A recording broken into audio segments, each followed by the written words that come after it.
Hello Internet, Seth Skorokowski, and today we'll be exploring the Cyberpunk Edgerunners adventure, The Jacket. Written by Jay Gray and James Hutt, the scenario was published as part of the Cyberpunk Edgerunners Mission Kit in 2024. Now I've reviewed the Edgerunners rules and box set separately, so if you haven't seen it, check that out. This review is just for the included adventure, The Jacket. Now, for those that don't know or don't remember, Cyberpunk Edgerunners is set in 2076, between the events of the Edgerunners Netflix show and the 2077 video game. The Jacket takes place in the aftermath of the television show, referencing those events and those characters, so it's really recommended that game masters watch or at least be very familiar with the show. The Mission Kit offers us 7 pre-generated characters that we can use, and players will still need to roll the life path portions for their characters because any notable NPCs from those life paths might be coming up in the adventure. The scenario itself is a mystery adventure, with the player characters tasked with recovering some stolen items. The characters will be crossing paths with gangs, corporate soldiers, NCPD, and some notable NPCs that the players might recognize, across several locations, both inside and outside of Night City. We get several fold-out maps of locations that we might encounter, some token markers for the PCs and NPCs for when the bullets almost certainly start flying. The adventure book itself is 40 pages, but once you remove all the NPC stats and all that stuff, it's more like 32 pages.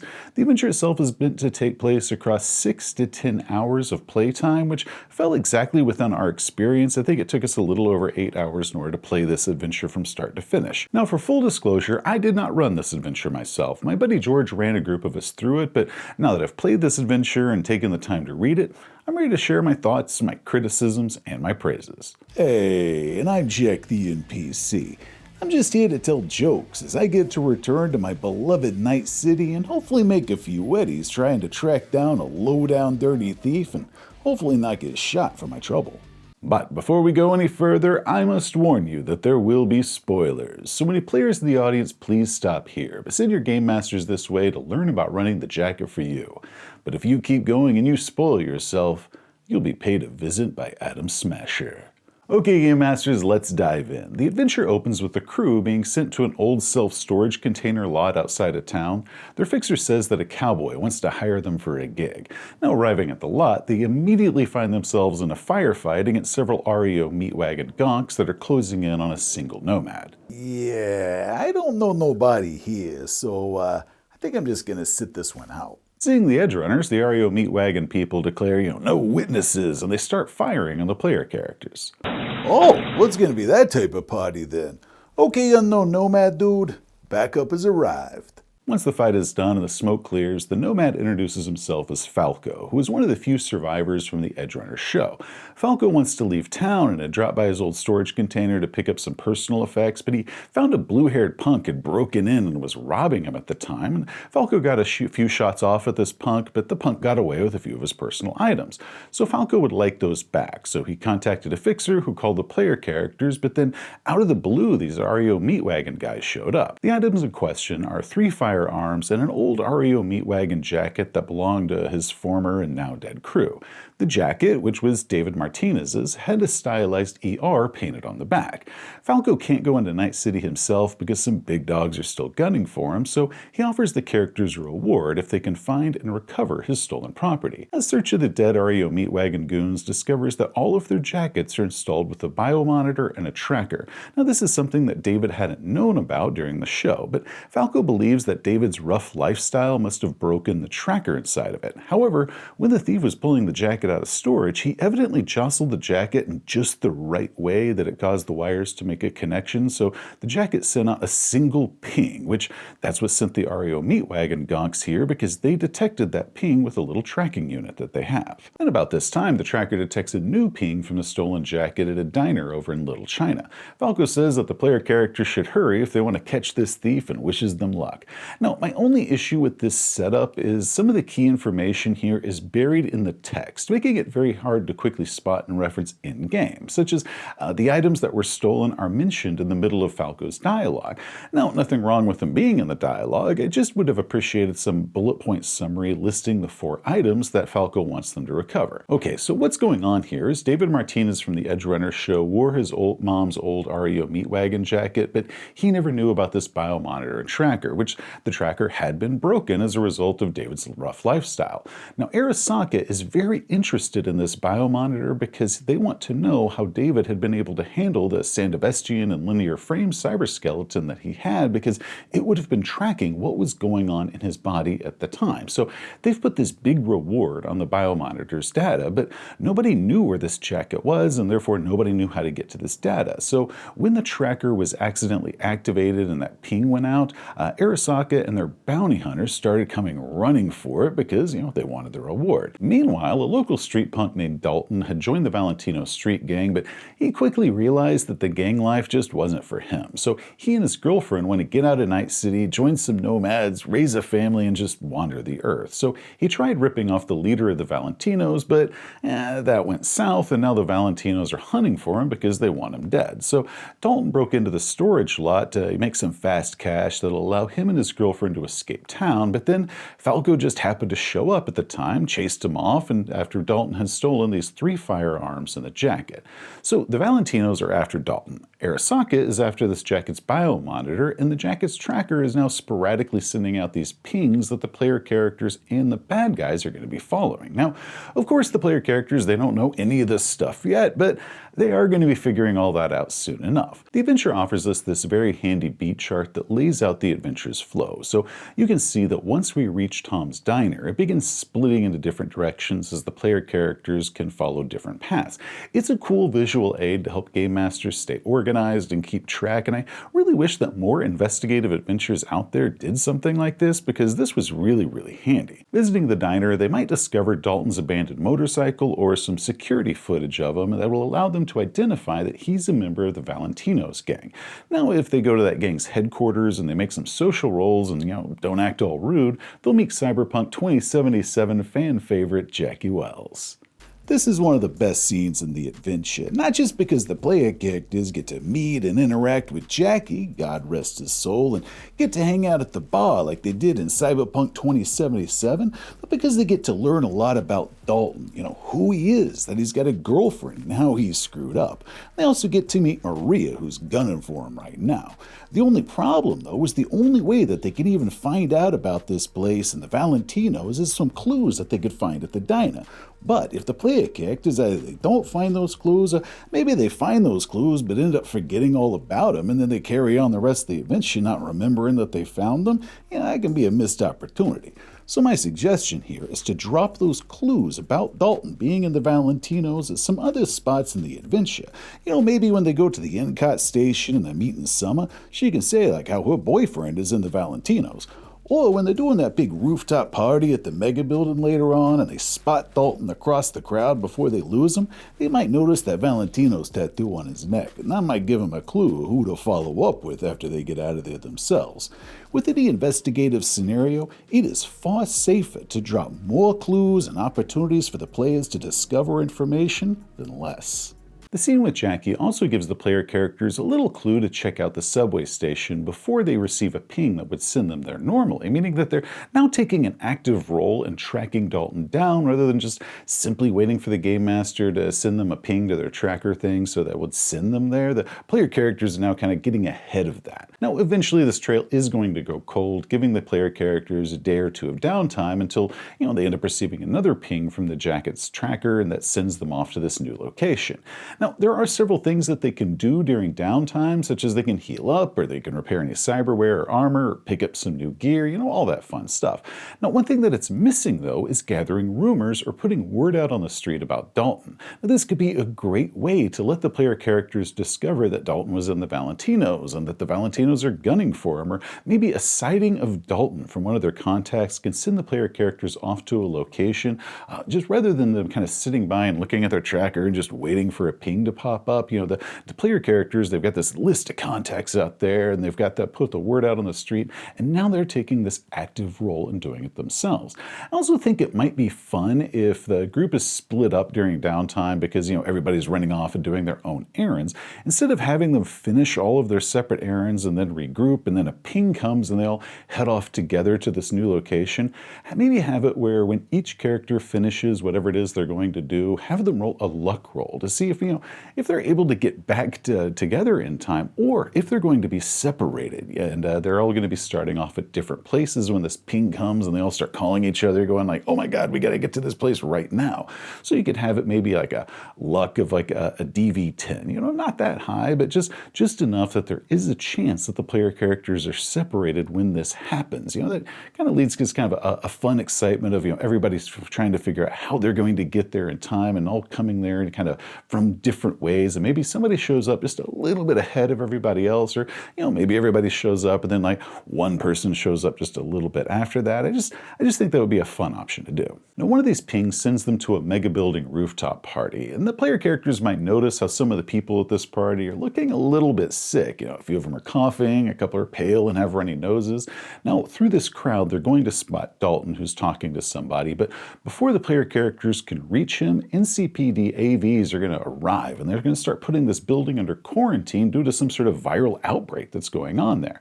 Now, this is going to lead to a riot with tear gas and a race to escape this building before it's locked down for several weeks, and the player characters are, this job's going to be over by the time they open this building back up, right? Now, so there are a few ways that the PCs can get out of this building and not get locked inside of it. They can try crawling through some of the vents to escape through the parking garage, or they can fix a busted service elevator and take that down, or maybe they can climb down the elevator shaft if they can't get the elevator working again. Well, freaking base jumping off the rooftop with some parachutes that they found.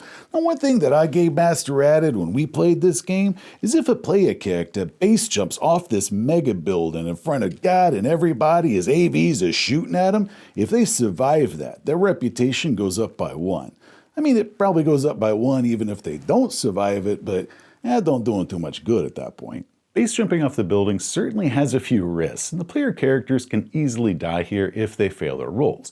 However, one of the other options, the one climbing down the ladder of the elevator shaft, which is like 100 stories, right? That's a really long shaft. They're going to be going down this ladder. Failing your roll only means that you fall a single floor or so before you catch yourself. So the risk here is pretty minimal, and it feels too tame for what the task actually entails. I would at least have it where the player characters, if they fail that DV13 athletics check, they fall 1 story for 1d6, but at that point they can try to catch themselves, but now it's at DV15 athletics check. I mean, if they fail that, it keeps increasing in damage, so now it's 2d6 once they manage to catch themselves, but after that it's going to be a DV18 with so on and so forth. So it's just going to keep going up after that until it's either impossibly difficult for them to catch themselves, or it's just impossible for them to survive the damage even once they do. I mean, even in order to fall, we first have to fail a pretty easy concentration check before we even make the athletics roll, and then it's just a 1d6 after we failed 2 skill rolls. So I say that we bring in some real risk of this situation by having the potential that the player characters could just keep continuing to fall down this elevator shaft until they can catch themselves. Also, with this rooftop scene, once the player characters escape the quarantine zone, there is no mention at all about the fact that they were around all these people that were ill. It's never mentioned again. So I might suggest that you make the player characters make a roll to see if they caught something. Maybe resist torture drugs or an endurance test or something like that. And if they fail, that means that they caught this virus or whatever it is, and now they're sick. So, they've got like a -2 to all their rolls after that until they can have a med tech come by and just patch them up. One ping is a decoy that's being sent out by Arasaka hoping to ambush the competition, which leads to a pretty serious firefight when Arasaka comes gunning for him. Now, eventually the player characters, they're going to manage to track Dalton down and recover the jacket. Now, what happens next once they find Dalton is completely up to them. Maybe they'll just outright shoot him in the head and not even ask any questions of him, or maybe they'll pretend to help them, pretend to be his friend, and then sell him out to the Valentinos who are going to kill him. Or maybe they're going to just choose to help him and his girlfriend get into this nomad tribe and just ride off into the sunset together and disappear from Night City forever. As for Arasaka, the player characters might decide to sell the jacket's data chip to them, or if they refuse Arasaka's very generous offer and then they're rude to Arasaka about it, Arasaka might just release Adam Smasher after them, which is not going to go well for the player characters if Adam Smasher is released on them. I mean, it's pretty much impossible that they could take him. The adventure's pretty open about that. Like, here's his stats, but yeah, the PCs aren't going to be able to take this guy. He is like super duper powerful.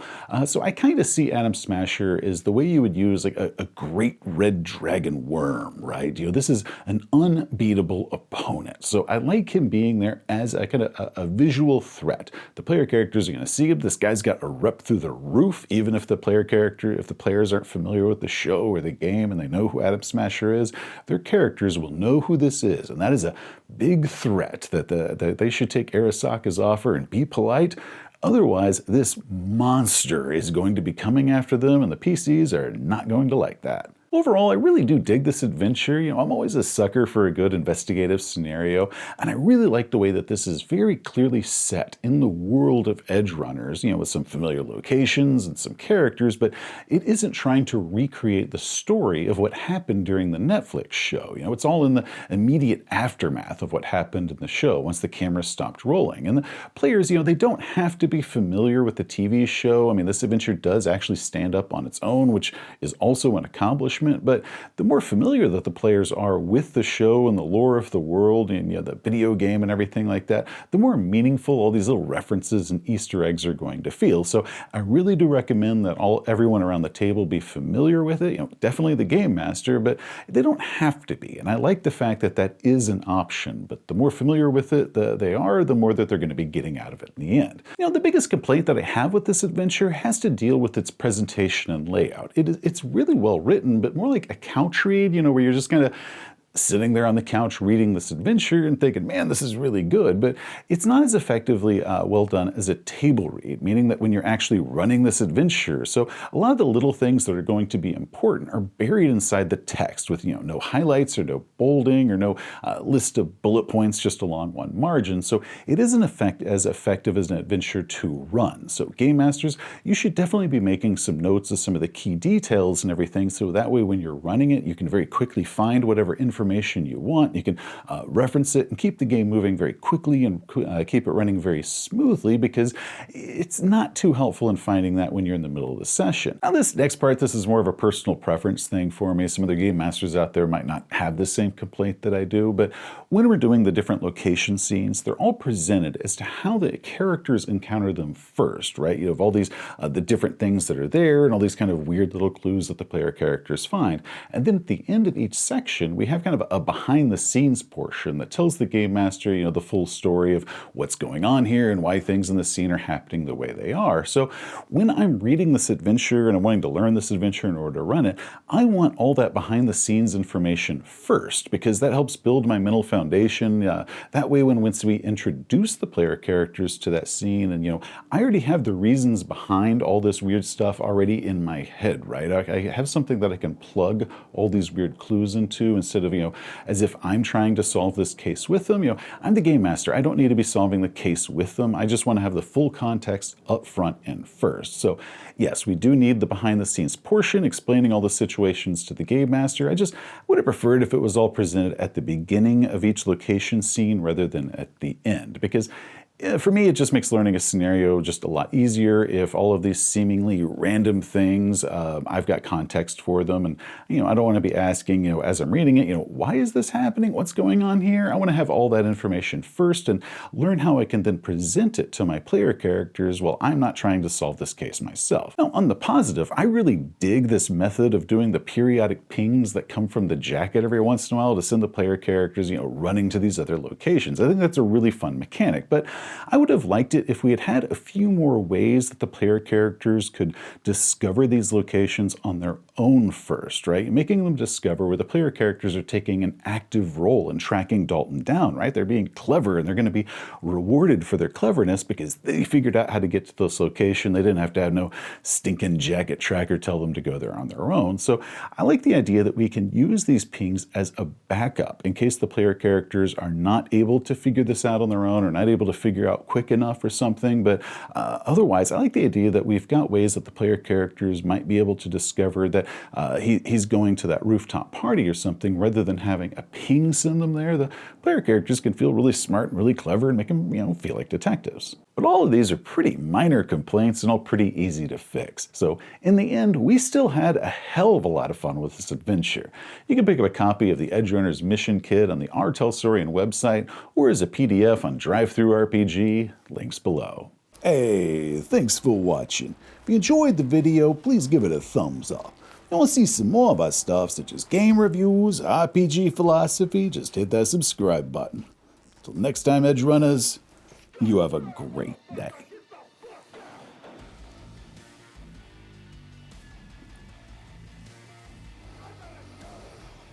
In the Edgerunners TV show, the character of the Nomad Falco was voiced by Matthew Mercer, and according to whatever unofficial rules there are to RPG YouTube, that is enough of a relation that you could plaster Matt Mercer's face front and center on your thumbnail as if this video would be completely about him. And that's going to boost your views up by like 300%, and I'm sure that nobody finds that shady and deceptive.